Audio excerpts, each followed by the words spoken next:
Helen? Here. Markham? Here. Euler? Here. Ogalla? Here.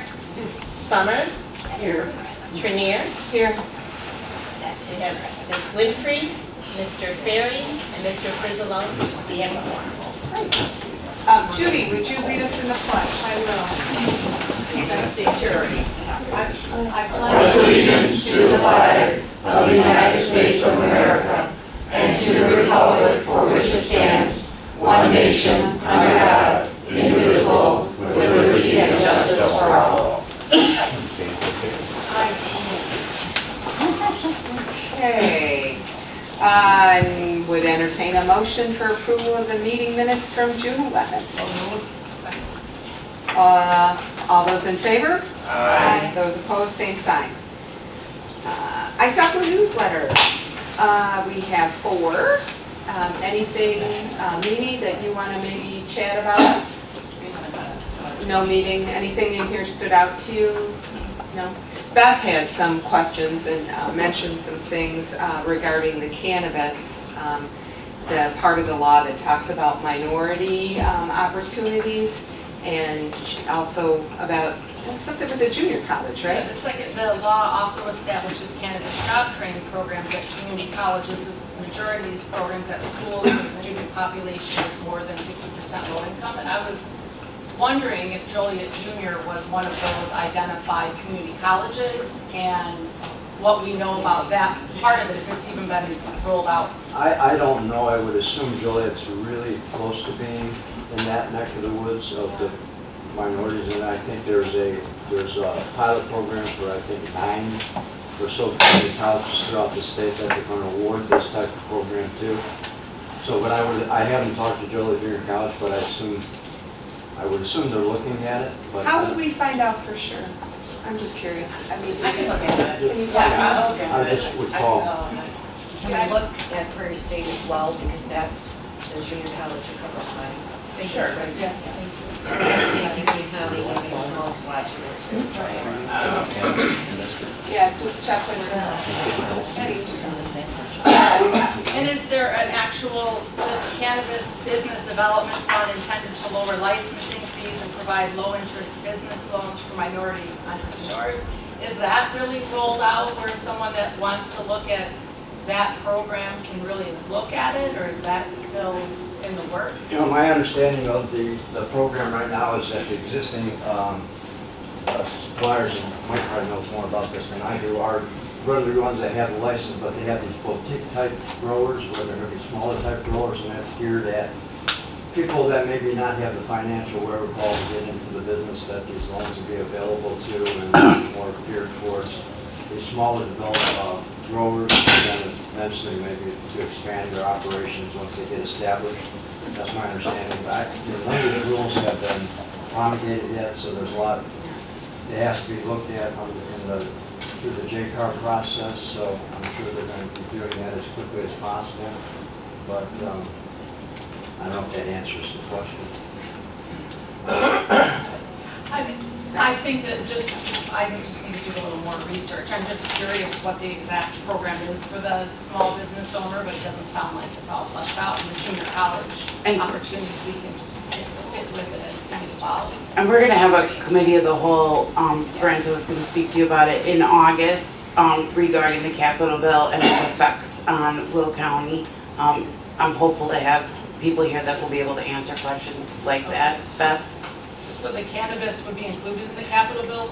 Yes, yes. That, I think the major issues are that, the gas tax, and the gambling stuff too. Yeah. My understanding, and I don't know if this is factual or not, but there are grant opportunities out there. I have an acquaintance from King County that's looking into this. Microphone. I do the small business Right. entrepreneur thing. I have a question. If they're going to develop programs and grants for this industry, have they determined, or do they have an idea of how many employees will be needed? How many companies are we going to have? Because if we're going to be putting a lot of money into it, I would think we want to really know how big of an industry is it going to be? Because we don't want to push through a lot of graduates if we don't have enough jobs. Well, I think that's probably why they're limiting it to certain areas, and in particular, they're not letting it become a course mandated at any junior college. They're trying to limit it so there's not overexposure to the market, because nobody really knows. I would assume, everybody assumes it's going to be a pretty big market, but nobody really knows and the impact of it. And again, it's going to be a learning experience, a learning curve. I'm sure we're going to be revisiting this issue multiple times of changing. Even though Illinois probably has put more due diligence in developing their programs than some of the other states, I'm sure there's some flaws in the program. So, like I said, it's going to be shaking out over the next year. And I can only guess that some of those questions will be answered. In Will County, do we have an idea? Are we starting to talk about how much of this particular industry do we want in our county? I don't know how many growers are in the county. You might know there's one grower per. Just I one. think there's a one grower per district. One per state police district, but there's 2 districts, I'm not sure which ones that don't have it. There's 21 districts, there's only 19 growers. Right. Yeah. Mike? And as far as the college courses, you gotta remember that those college courses, those kids could learn the industry.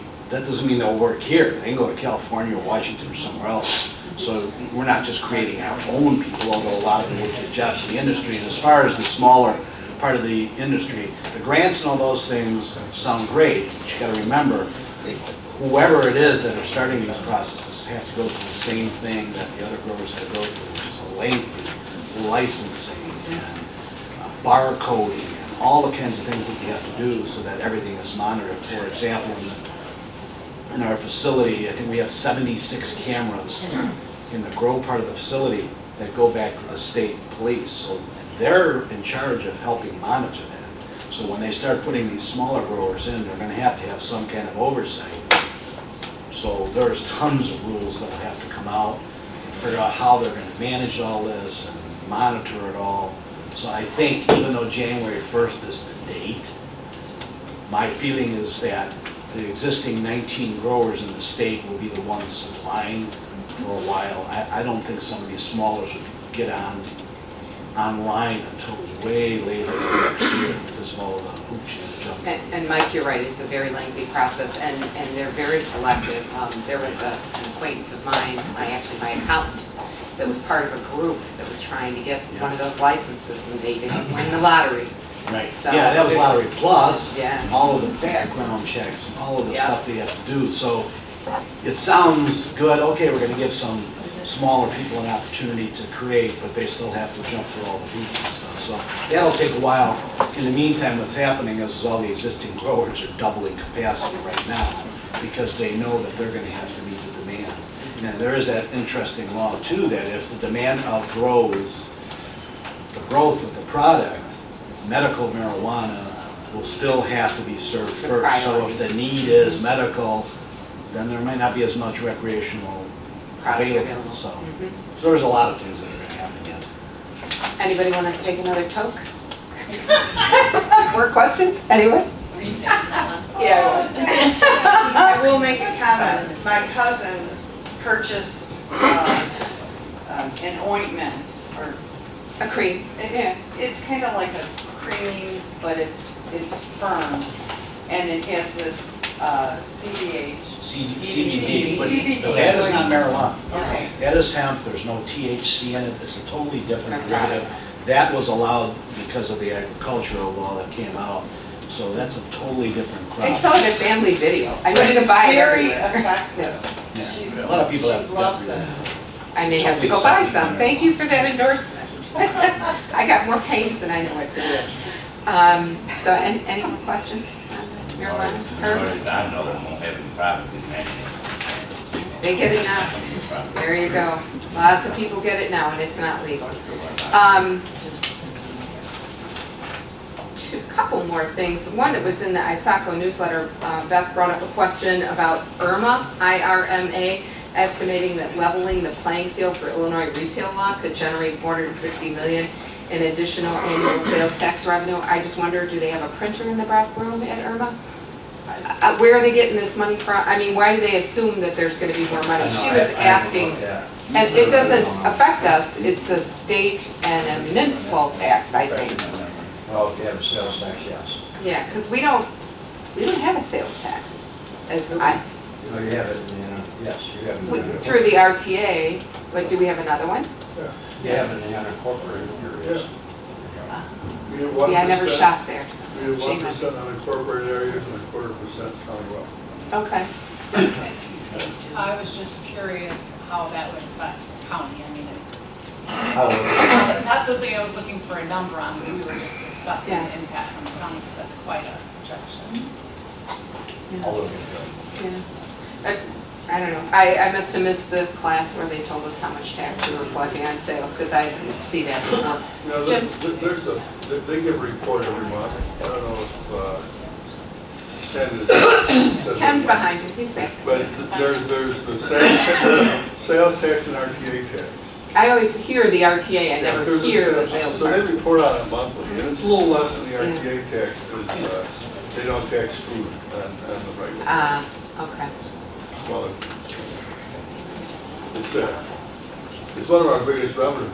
Well, I hear the number, yeah, every month, but I don't know, somehow the RTA part is the only part that ever sticks in my head. Between the two of them, we're probably around 45 million a year. Yeah, it's enough to pay for the Weber Road Bridge. Yes, it is. Let's see, there was one other thing. We had invited the clerk to come and talk with us at this committee meeting, and she has declined. She has not yet met with the voter integrity group, and she wants to meet with them before she comes to speak with us. And I just want to let everybody on our committee know that I am not going to give this up. I'm like a dog with a bone. In this ever-changing technology era, and all of the stories that we hear about our election system possibly being under attack, I have no concerns about ours. We use paper ballots, but I still would like to hear, specifically what the plans are in terms of election security. It's just a big thing with me. Go ahead, Mike. And I did tell the clerk this morning, we had a conversation about NACO, and in Finance Committee, we talk about both census and elections. So I told her we'll bring back everything we can about what everyone else is doing, Right. what's happening out there, what NACO's pushing. So we should have a lot of information in the Finance Committee. Yeah, I plan to attend with you because I did last time.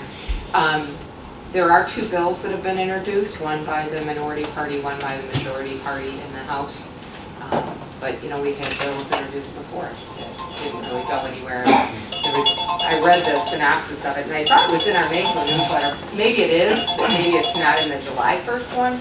What was Friday, though? Friday was July 5th. So I think it was in the July 5th one, which didn't make it to this agenda. So if you want to go back and take a look at July 5th, you can see what they're proposing in terms of funding for state governments for election security, because it is an issue. In some states, there are big problems. Yeah.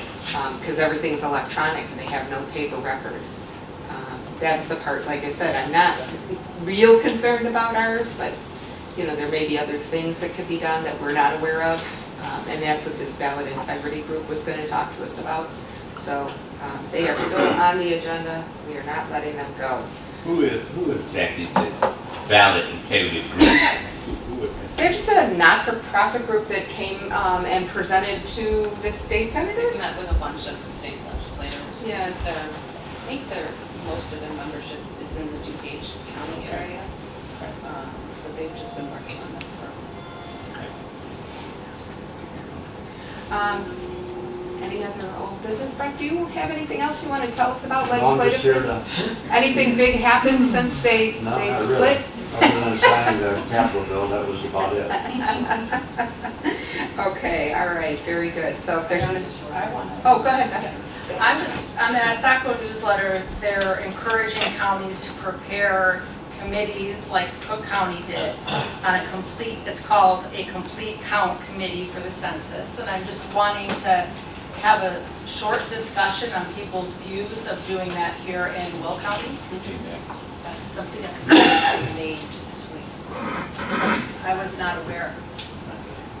It's on the agenda, we did put one together, an ad hoc committee, so Okay. that'll be on So this it'll week's be agenda. an ad hoc, okay, and who is that formed with members yet, or? The co-chairs are Mike Grislon and Mark Berry, Okay. and then we asked for volunteers. I believe it went out to everyone, as far as any board members who wanted to be on the complete count census. I think, Mike, do you want to speak on that? Meadows can run that, right? Yes. So we picked the members already, and just got a schedule and then we'll start.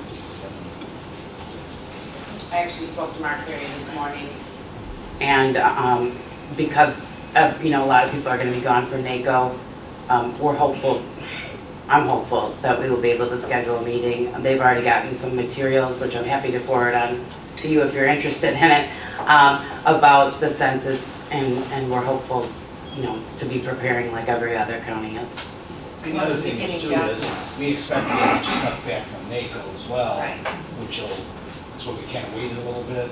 Once we get all this stuff from NACO too, we'll see what other people are doing, so it'll make it easier for us to talk about what we can do. And we already had the documents from Cook County through Stanley Moore as part of our base start. We had that information as well. Just an FYI, the executive office is aware that this committee has been formed, but just for an FYI for this committee, our GIS department has worked in the past on previous census counts, and they've been involved at the staff level already on this in preparations, and we're waiting for the committee to meet so that we can make, but Mike Shea's here if you have any specific questions, otherwise he can wait till the committee meets. But our GIS department's been very involved in past counts, and it's been successful. There's always room for improvement, and obviously that's why I think all these communities are forming these complete count committees for that reason, because it does impact representation, federal funding, and lots of other things. So this is important, and that's why we have a committee, right? And they're hiring already. Yes. They're beginning the training next month, so, I have a question about that. yeah. Since Mary's here. Sorry.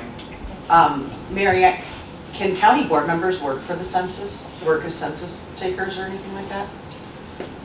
I suspect so. I think we'll look into it. Ken is shaking his head at me. Not me, I've had county board members ask me, can we do that? Like, can we be part of that? Who've done it in the past? And I It's said, a I don't know, job. I'll ask Mary. We're not prohibited from taking a job. I would find that. You just have to disclose if you get a financial. Ken has something to say in the back. I would say no, Why would you say that? because you're an elected official. Elected officials have the right to earn a living. I applied and that was my reason. Oh, yeah, you know what, you're right, because they're federal. Yeah, Okay. no, you can't. If we were nonpartisan, that's what it is. It's the Hatch Act. I just wanted to have an answer in case. Yeah, it has to be so I could nonpartisan. If respond you're to a municipal employee, a library board, park board, school board, Right, those are- all those people can, even though they have a partisan lean. Right. They run under a nonpartisan banner. I forgot about the Hatch Act. Yeah, that's the issue. Jim? I'm just, maybe you don't know yet, but exactly what will the committee do? I have worked with the census more on the township level, and of course, we've helped them find volunteers, we help them get the word out so they can hire people, we give them data that we think is pertinent, like Mr. Palmer mentioned, they're really kind of data driven, we get, where do you think we go, where do you think we missed?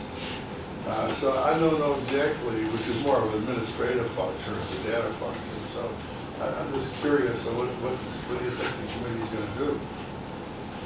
I mean, like I said, I maybe you didn't form the don't, maybe committee. you don't know Meeting yet. wants to speak to that. Just because I've read the Complete Count website from the state that is encouraging political jurisdictions to form these counts, it's partially reaching out to typically undercounted communities. So they have a list of categories that are typically undercounted. So when you form the committee, it wouldn't just be like, obviously for the county board's purpose, it would be the people who are on the county board, but the Complete Count committee itself will be comprised of community members that would help us reach out to those typically undercounted communities. So it's partially, I would say, and this is my words, marketing and outreach, and partially trying to get people from those communities to take jobs with the census. So I think, yeah, in my word is marketing. Here's why I'm mentioning it.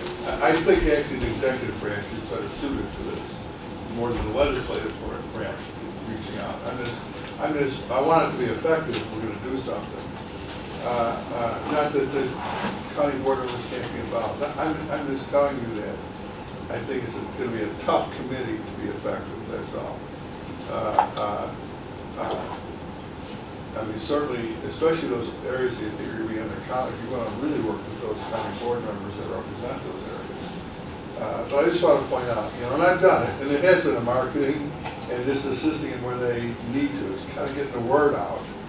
And, I'm just, typically, it's not a legislative function, that's all. And you're right, it's not a legislative function. And our expectation is, correct me if I'm wrong, Mike and Mark, is that initially what they'll do is sit down together, go through all the documents, all the information that would include GIS, so that we get a game plan together of how we're going to approach this. And then part of that will be reaching out to neighborhood organizations, all the places. Through GIS, we'll probably have more of an idea of where the pockets are that have been undercounted in the past or maybe harder to reach, and then begin to formulate some plans, help to be able to figure out how we can get to those people, make sure that we get the numbers in so we can get all the money that we're entitled to because of a full count. So that'll be a piece of it. It is not actually a legislative thing, that's why it's ad hoc, and it'll include those people that have been named, but also GIS, because it is a mixture of all those things. Rachel? Yeah, who are the county board members on the committee? Do you want me to speak to that? Myself and Gretchen Fritz, Mimi, Julie, and Ken. And Mike and Mark? Yes.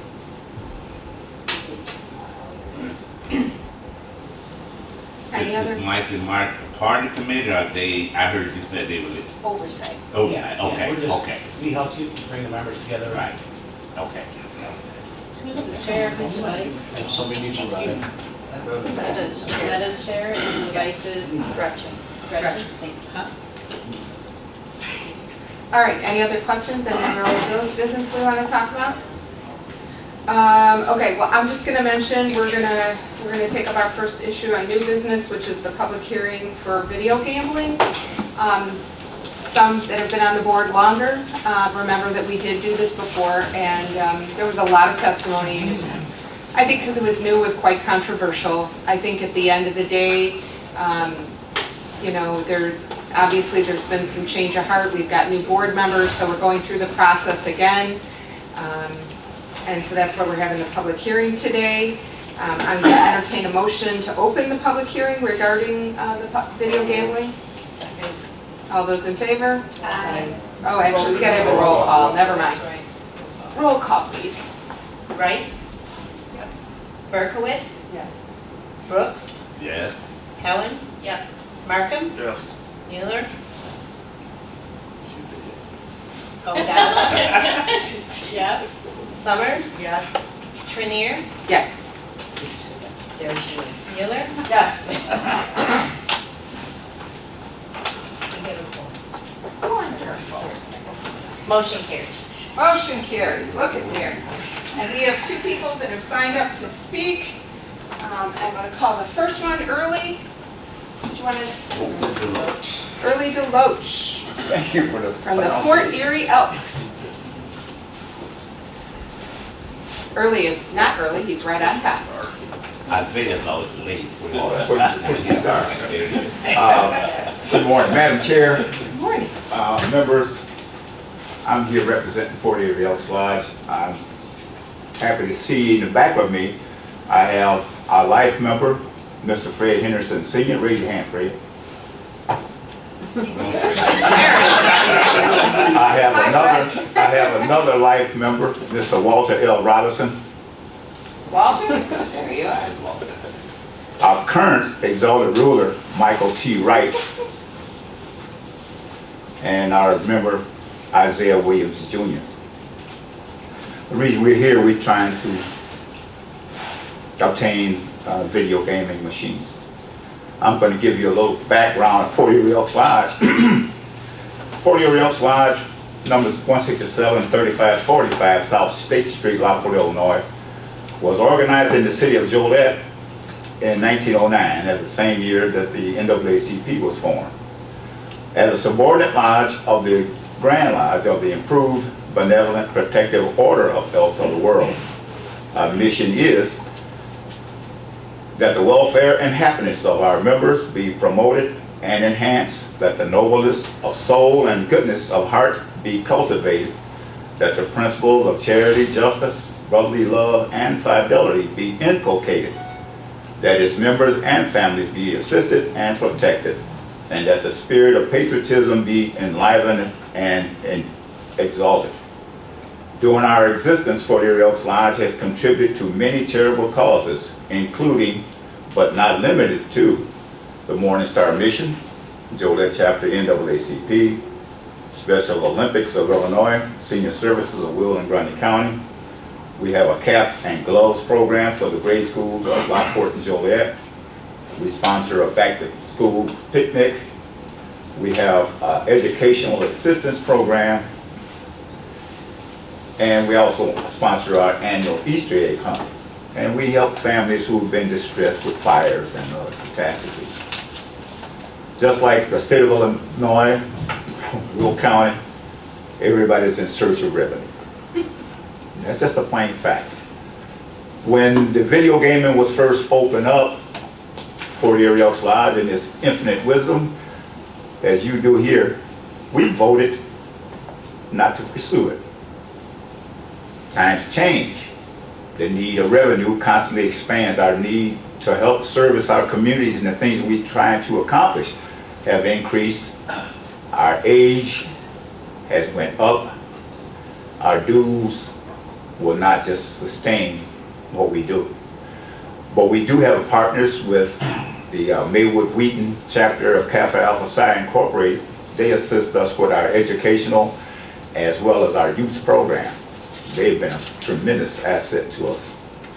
But we definitely need new revenue.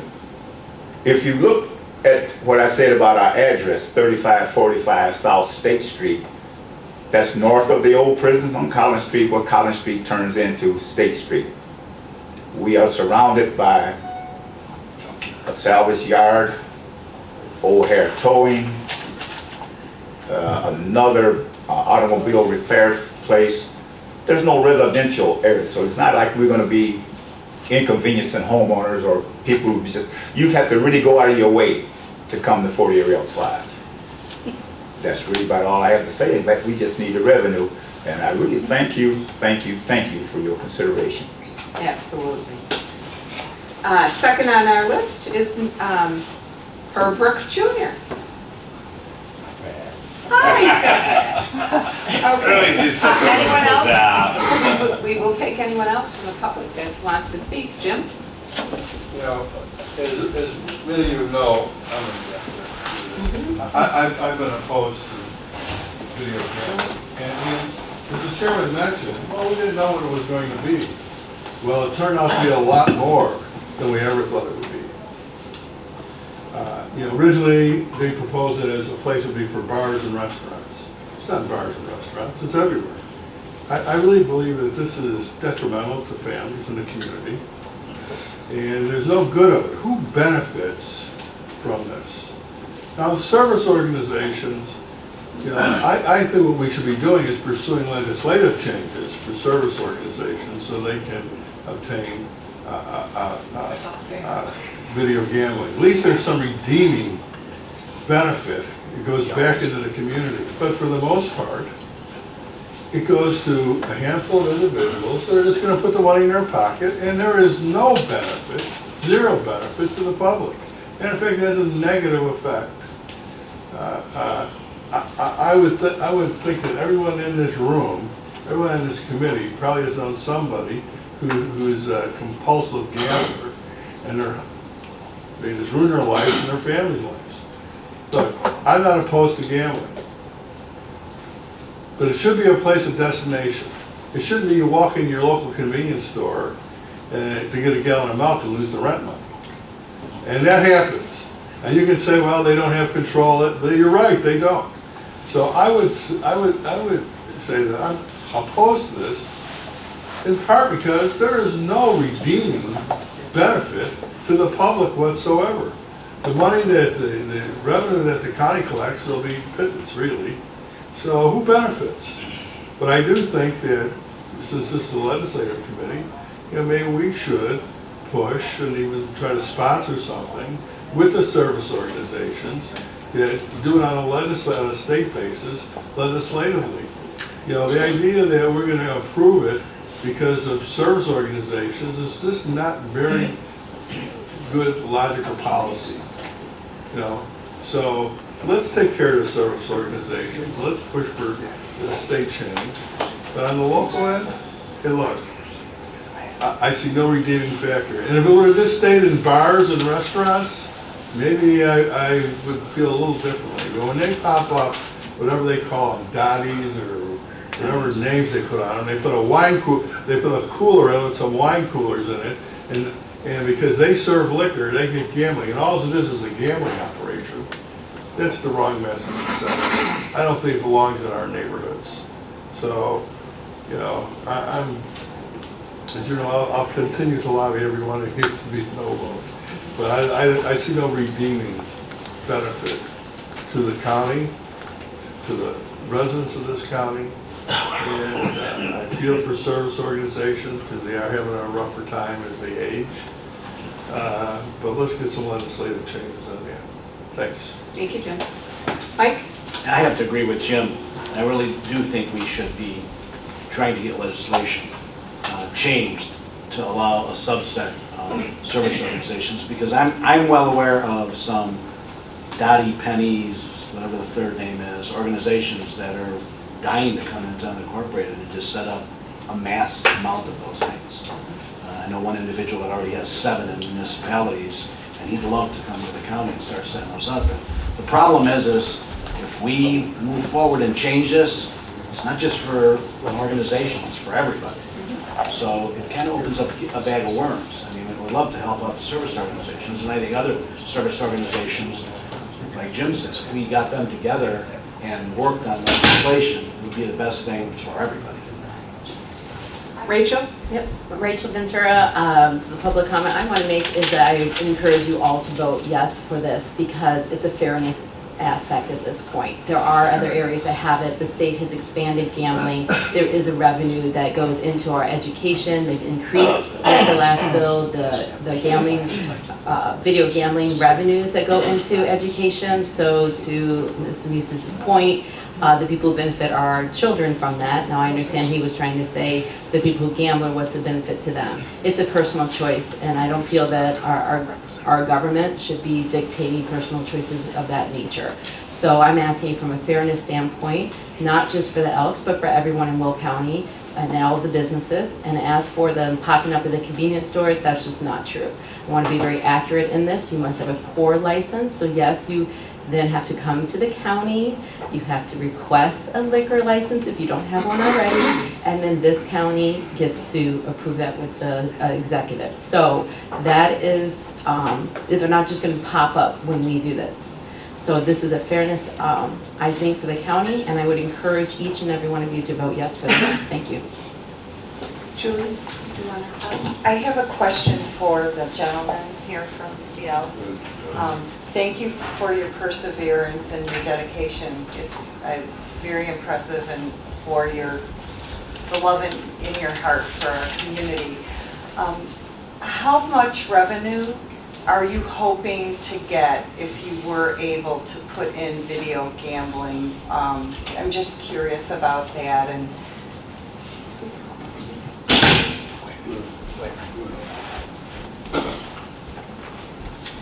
Isaiah Williams, I'm the youngster of the group. We don't have a dollar amount of what we're looking for, but we're just looking for other ways to be able to generate some things basically to keep our doors open and also keep our programs, our very important programs going. I mean, the reason that I got involved with the Fort Erie is I went to one of the little Halloween parties that we had at the lodge for the little ones, it's a safe place, they're a safe haven, and they were getting it, and I was seeing the faces on these kids, and it just warmed me up. But we have the candy costs money. Everything that's involved with doing something to help others costs money.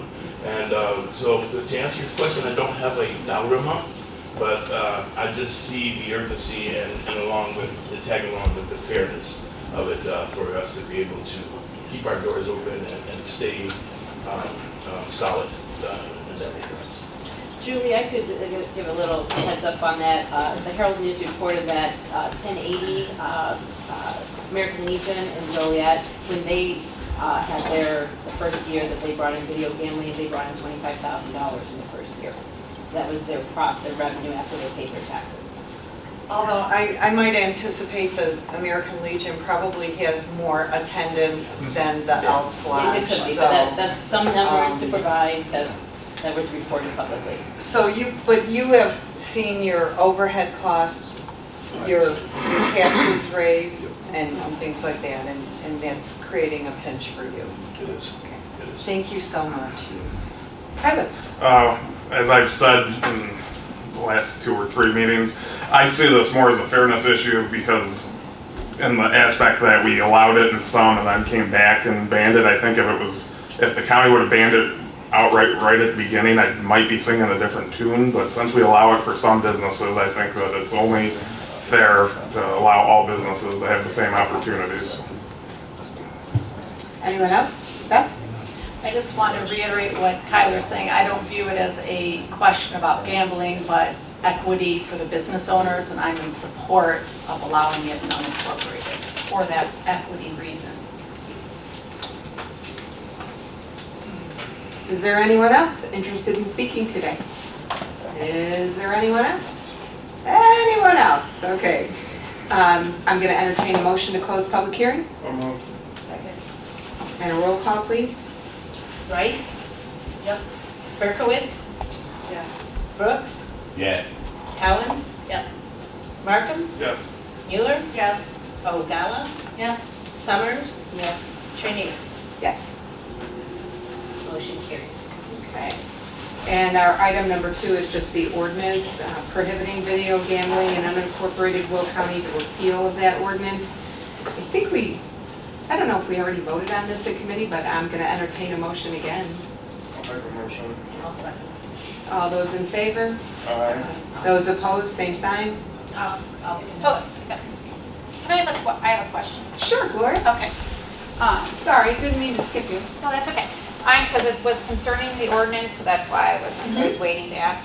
I just was curious, I know where you have, it's the 3rd paragraph, whereas the veteran and fraternal organizations that would financially benefit, it gives the impression that it's only nonprofit or fraternal organizations that are going to benefit from something like this. So I find that we're narrowing that, or we should take that out and just leave it so it's just general and not be so specific, because you will have for-profit organizations that will be trying to apply. So I find that it's a little misleading that we're trying to only be for, unless you're only going to let it to be veterans and fraternal organizations. Yeah. Yeah, I would make an amendment to remove that. You can Anybody else? remove it, or you can change it to say that whereas businesses, including veterans and fraternal organizations, will benefit, so that so you can either broaden the phrase. I'd or like you to can broaden eliminate it. I think that makes more sense Just rather add. than, yeah, because I don't really want to take the other part out. I just like to broaden it and add the word business. I don't know if that's appropriate or if we need to get a motion. We can include an entire new whereas that would include whereas businesses would profit. Okay. I can work with staff. And we have to enough add time with that. it. Okay. Yes, you have plenty of time to do that. All right, and we don't need another vote just to add that? An amendment? No, I don't know. I don't think so. You would need a vote if it were at county board. Okay. But you will have the opportunity to amend that if it were at county board. Okay, all right. The ayes have it then. Hearing you said you want to add that. Yep. The ayes have it. We're moving this forward with the word business added in. And that is the end of our agenda. Is there any public comment?